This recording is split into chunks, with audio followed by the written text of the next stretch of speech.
Hey, what's up, everyone? Welcome back to another episode of the Amazing Seller Podcast. This is episode number 787 and session number 245 of Ask Scott. This is where I answer your questions here on the podcast, and I'm going to do it again here today. And today I am fired up. I've got a lot of things that I want to share with you in this episode.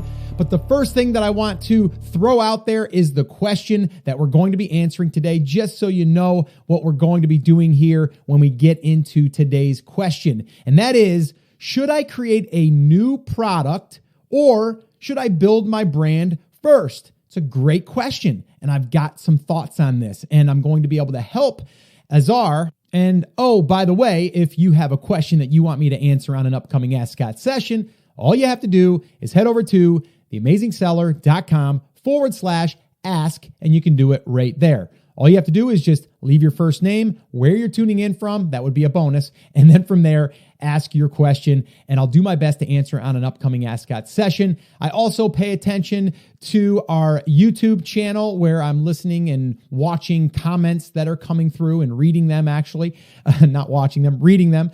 And then from there, I'm able to address or answer any questions there that you may have. And if I think it makes a good question for the show that everyone will benefit from, like today's question, well, then I will put it on a show just like this right here. So like I said, go over to theamazingseller.com/ask, and you can do it right there. A little voice memo, which is always awesome to hear your voice. So before we jump into that, I have a couple of things that I wanted to talk about. All right. Now, number one, and this I'm really excited about, I've been working on what I'm calling now, I actually came up with the title, finally, Brand Creators, the Playbook. And inside this playbook, I've broken it down into 6 parts or 6 sections or chunks, as I like to call them, and really taking you through the entire process of building a brand from scratch. And for me, it's a lot of work to go through and put all of these thoughts and these things that I'm doing on a regular basis on paper. But I ended up doing it. I actually spent about 2 weeks going through this and putting everything together. And I am very happy to say that it is officially ready. Now, if you are interested in grabbing a copy, you can, and you will buy me a cup of coffee if you decide to, because it's just $4.99 at the time of this recording. All right. So you can grab it. It is not a physical copy. It's a digital copy, but you can grab the digital copy instantly and start going through that. And what I would recommend doing, and I've done it myself, is I would go to your local office supply company and print it out, because it's nice to have a physical copy where you can thumb through it, but then also go back, make notes, highlight, and all of that stuff. But if you want to grab a copy, all you have to do is head over to brandcreatorsbook.com. Okay. brandcreatorsbook.com. It'll take you to a page where you'll put in your information, and then you'll instantly have access to the book. And I'm telling you right now, if you want something that is laid out, the playbook, as I've titled it, that walks you through each and every step of finding your market and really validating the market, going deep there, but then from there, building out your home base. Then from there, starting to plan out how you're going to create traffic assets, as I call them. It's really content pieces.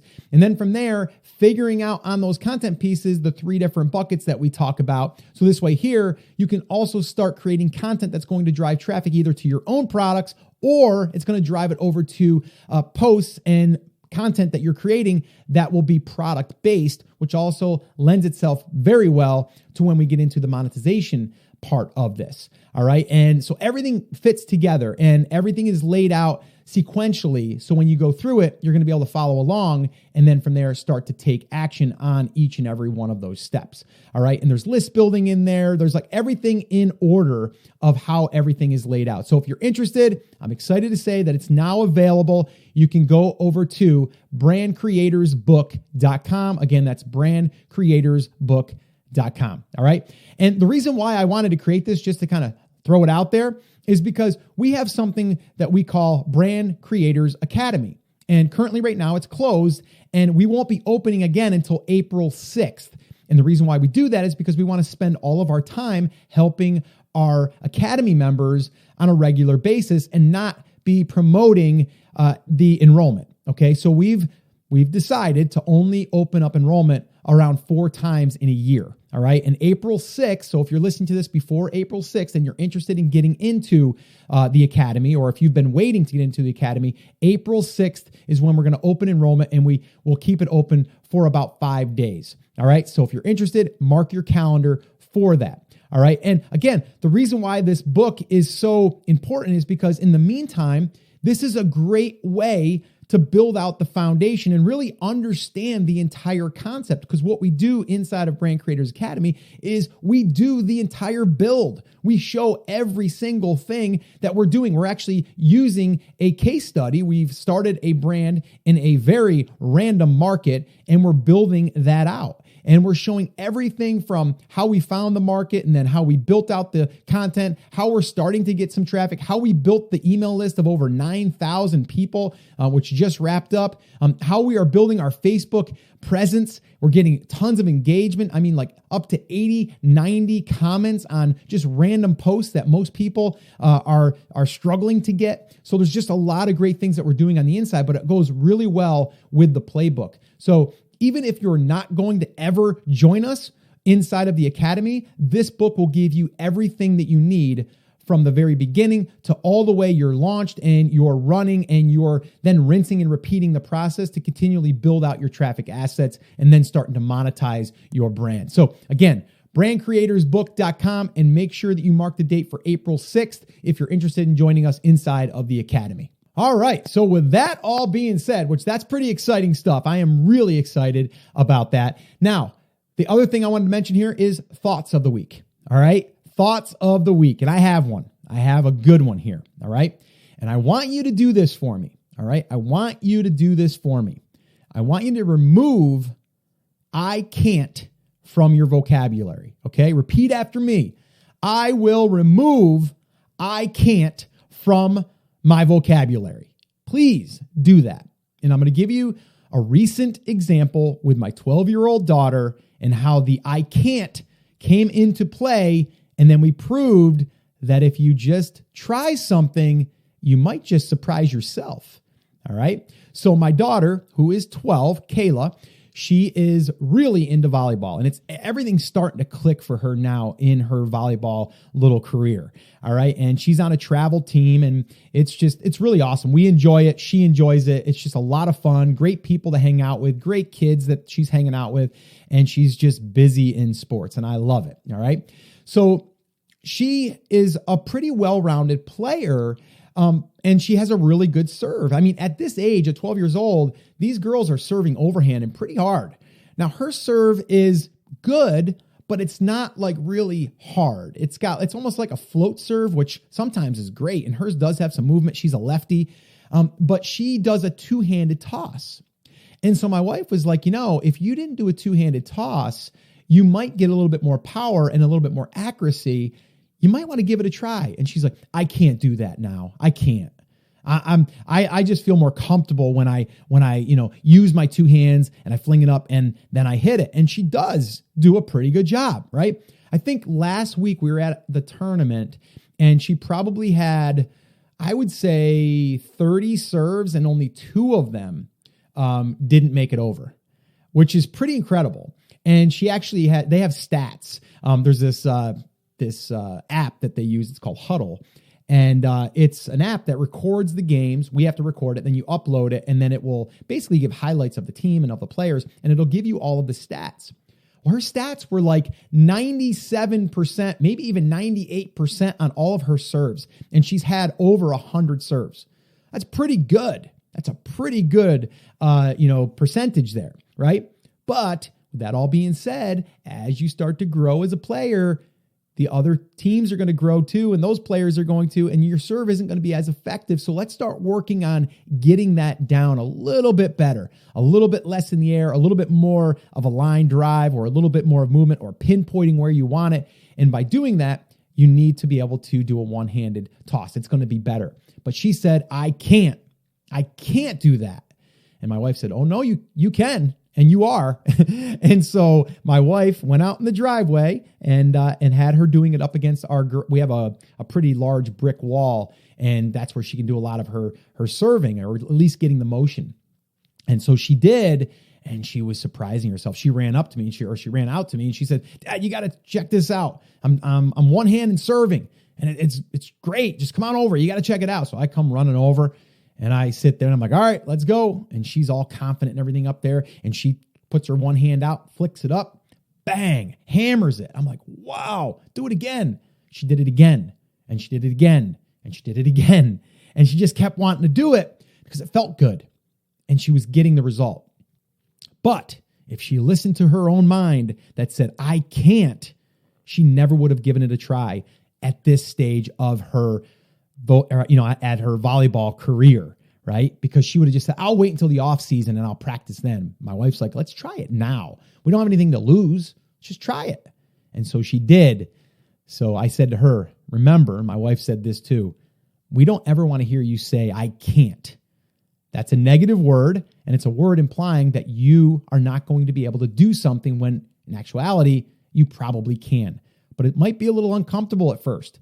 And that goes with business. There's things that we're doing here, guys, that don't feel comfortable, or we feel like we don't have what it takes, or I can't do that because I'm not good at that, or I can't do that because I'm not a good writer. If I said that, well, my book, The Take Action Effect, wouldn't have been written. If I would have said that, my newest Playbook wouldn't have been produced.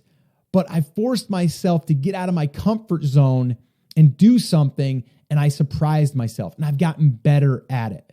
If you would look back at my emails even that I've written 10 years ago to what they are today, night and day. And the reason is because repetition, right? And also not saying I can't. Saying like, you know what? I'm going to give it a try. It might not be perfect, but I'm going to give it a try, and I'm going to learn, and I'm going to get better. But there's no I can't. So I want you to remove the I can't from your vocabulary, okay? Take a lesson from my daughter, all right? And let's not say that, all right? So with that being said, and you're going to remove that from your vocabulary, right? You are going to do that. Shake your head. Yep. Going to do it, Scott, or nod your head. Yep, you're right. So just do that for me. I'm telling you, you're going to surprise yourself. And if you do, you're going to get momentum. You're going to get more confidence. It's just going to elevate everything. All right. So with that all being said, let's get to it. Let's listen to this week's question, and then I will give you my answer. We'll wrap this up, and you can get out there and you can make it happen. All right. What do you say? Let's do this. Hey, Scott. My name is Azar, and I live in Spain. I've been a long-time listener. In fact, one of your insights actually helped me successfully launch a business on Amazon that is still working. And I mean, that was 3 or 4 years ago. And now I have a new idea on a product, basically. And my question is, obviously at this stage, I don't have anything ready. I literally just registered a domain today. And I was wondering, what should I do first? Should I start running ads and doing giveaways and collecting emails, and then start emailing people my blog posts that I will be running weekly? Or should I get the product prepared and have it sitting at the warehouse or whatever, and then start communicating and in parallel, nonchalantly trying people to get to buy the product as well? So it's a bit of a puzzle for me right now. Thanks, man. Keep doing what you're doing. Love the show. Hey, Azar, what's up, man? Thank you so much for the question, and thank you so much for being a longtime listener and launching your physical product business that's doing pretty well. So congratulations on that. And, it all wouldn't have happened if you hadn't taken action, right? So awesome job, high fives, and just congratulations. All right, so let's talk about this. All right, so the question really is that you want to know, not necessarily should I create a new product, because it sounds like you already have the product created, but I know a lot of people, they're thinking, should I create the product first or should I build the brand first? And so in your case, you already have the product idea. it sounds like you already have some sourcing in place, and it sounds like it's just a matter of committing to that order and then getting it ordered. And then should you just start building up the attention to then launch the product? All right. Now here's the deal. All right. I think you could probably do both. Okay. And here's what I mean. If you're comfortable with sourcing the product and then getting it listed on Amazon and then probably creating your own place to buy it on your website. And if not, if you just want to sell it on Amazon in the beginning, that's fine. But if you're confident and you're comfortable doing that part, well, then why can't we do the other stuff right side by side, right? Like, why can't we do that? Because it's going to take 30, 60, maybe 90 days to get the product anyway. But my question is how confident are you that this product is going to be that product that's going to serve this market? And is that product going to be 100% aligned with the brand that you're building? It sounds like you are. But a lot of times people get stuck here and they say, I want to come up with the product first and then build the brand later. I think it should actually work a little bit the other way. I think you should figure out the market. I think you should figure out what the market is buying on a regular basis. I'll give you an example too. Right now, inside of Brand Creators Academy, we're building out a brand in a random market, and we don't have a physical product yet. Now, we may in the future. We are also working towards getting traffic so we can turn on ad networks, so we can do affiliate products, so we can also maybe create digital guides or books or any of that stuff. All of that stuff is in the mix as well. Maybe t-shirts, a lot of different things that we can do.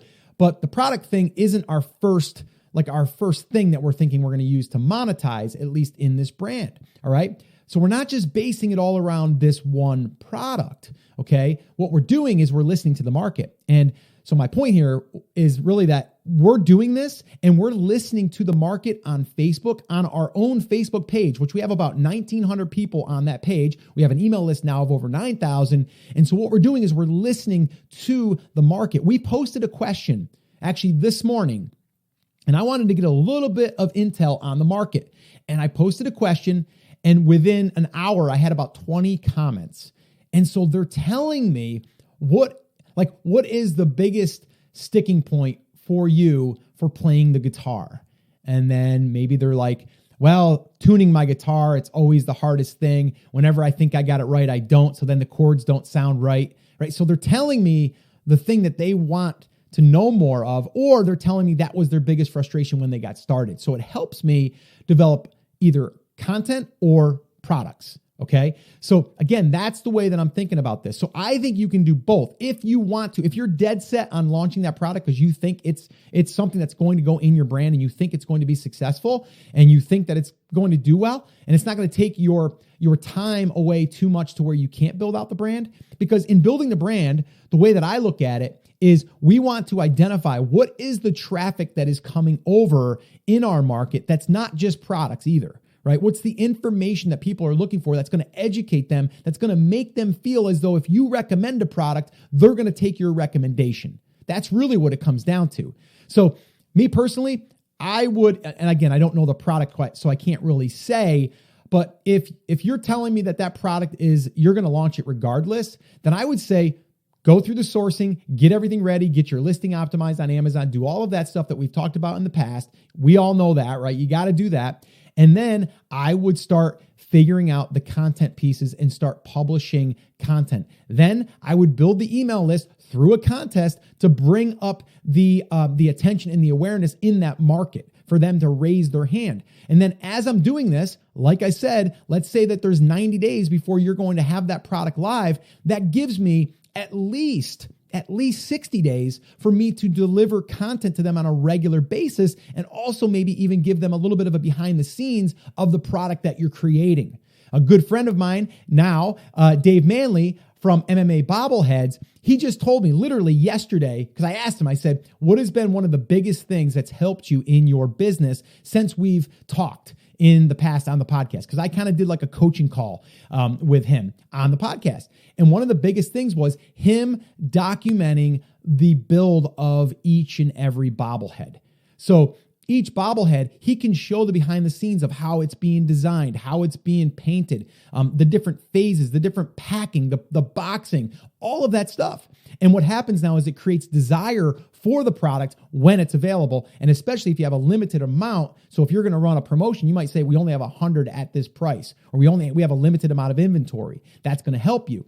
So if you do that for that 60-day period, you start the content, you start emailing the list about your content, deliver value.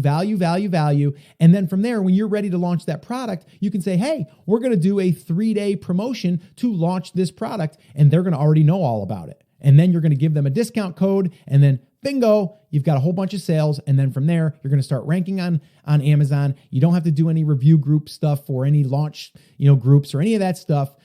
So you can do it totally white hat, and you're going to be building rapport with your audience at the same time. All right. So that's what I would do. All right. So again, hopefully this helped you, but you can kind of hear there's a common thread or a theme that I'm always talking about here. Right. And it's all outlined in our new playbook, Brand Creators, the playbook. Everything is there. I give examples of other brands that are doing this very, very well. So you'll get a really good picture, but it all comes down to knowing your market, knowing what they want and what they need and how you can help them. And that includes content, information, that includes products that's either yours or someone else's. And then that's also being able to allow you to monetize in a bunch of different ways, which really opens up the opportunities. All right. So hopefully this helped you, or anyone else that's listening. It's like, should I create my new product now and then wait to build the list and build the brand? Or should I maybe do both? Or maybe I should just start with the brand and then I should launch the product once I have a better understanding of what the market actually wants, or at least my audience wants. All right. So hopefully that helped you. All right. Now, once again, if you are stuck or if you are struggling to build your brand, then you should probably head over to brandcreatorsbook.com. Again, that's brandcreatorsbook.com. And you will be able to download this 7-page playbook, and you'll get everything that you need from the very beginning of this build all the way to the end, to where you're up and running and you're starting to plan out, and then possibly even starting to generate some income from the monetization section that we go through. All right. So again, brandcreatorsbook.com. All right. So again, if you have any questions and you want me to answer them on an upcoming Ask Scott session, all you have to do is head over to theamazingseller.com/ask, and you can do it right there. And I'd love to hear your question here on the podcast as well. All right, guys. So that's it. That's going to wrap it up. As always, remember, I'm here for you. I believe in you, and I am rooting for you. But you have to, come on, say it with me. Say it loud. Say it proud. Take action. Have an awesome, amazing day. I'll see you right back here on the next episode. Hey, one last thing before you go. If you can do me a quick favor, and that is, can you head over to iTunes and leave me a review over there? Let me know, how has this podcast helped you in one way, shape, or form? I read every single one of them, and they really give me the fuel. They give me the energy to continue to show up and really help more people. So I would love to hear from you. And I'm actually going to read one right here from Sadesi1224. And the title of this review was Amazing Content, High Energy. Then went on to say, warning, do not listen to this podcast before bed. It will have you up for hours. Great information, great tactics, massive amount of content, truly something for everyone. Love the energy. Thanks for all the hard work and passion poured into this. Well, I want to thank Sadesi1224, but again, I would love to hear what this podcast has done for you. So if you can do that, that would be amazing. Oh, and if you haven't subscribed to the podcast yet, what the heck are you waiting for? Subscribe. This way here, you never miss an upcoming episode. So if you can do that, that would be amazing.